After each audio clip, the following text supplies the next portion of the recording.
Idol wait से overweight और overweight से ओबीज हो जाना आपके डिजीज के रिस्क को इंक्रीज करता है।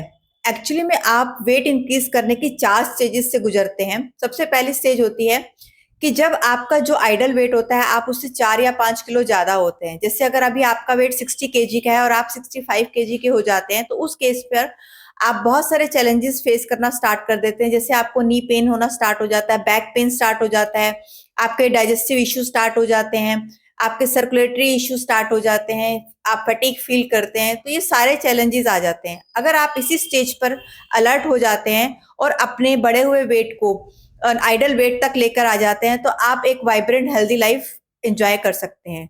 बट अगर आप इस स्टेज को इग्नोर करते हैं तो आप नेक्स्ट स्टेज पर आ जाते हैं, जिसे हम ओबीज कैटेगरी में डालते हैं, जिसमें सबसे पहला होता है ओबीज ग्रेड 1 या ओबेसिटी ग्रेड 1, जिसमें आप क्या होता है, जो आपका आइडल वेट है आप उससे 10 किलो अप्रोक्सीमेटली 10 kg तक ज्यादा होते हैं। जैसे अगर अभी आप 60 के हैं तो आप 70 kg के अप्रोक्सीमेटली आपका वेट होता है।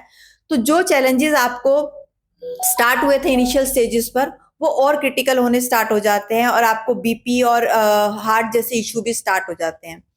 फिर भी आप इस सिचुएशन को टेक केयर नहीं करते हो, तो नेक्स्ट स्टेज पर आ जाते हैं, जिसे हम ओबेसिटी ग्रेड 2 बोलते हैं। जिस केस में क्या होता है कि जो आपका वेट है आप उससे अप्रोक्सीमेटली 15 किलो ज्यादा है। इस केस में ये आप हाई रिस्क पर होते हैं, जिसमें आप कैंसर तक के इश्यू आपके स्टार्ट हो जाते हैं। आप यहाँ पर भी अपने आप को नहीं मैनेज करते, तो आप एक्सट्रीमली रिस्की स्टेज पर आ जाते हैं, जिसमें आपका जो वेट है 20 से 25 किलो वेट आपका ज्यादा होता है।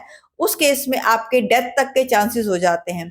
तो आप अपने बीएमआई का टेक केयर कीजिए, और जैसे ही आपका वेट इंक्रीज होना स्टार्ट हुए आप उसे नॉर्मल वेट पर लेके आइए, अपने हेल्दी लाइफस्टाइल को चूज करके।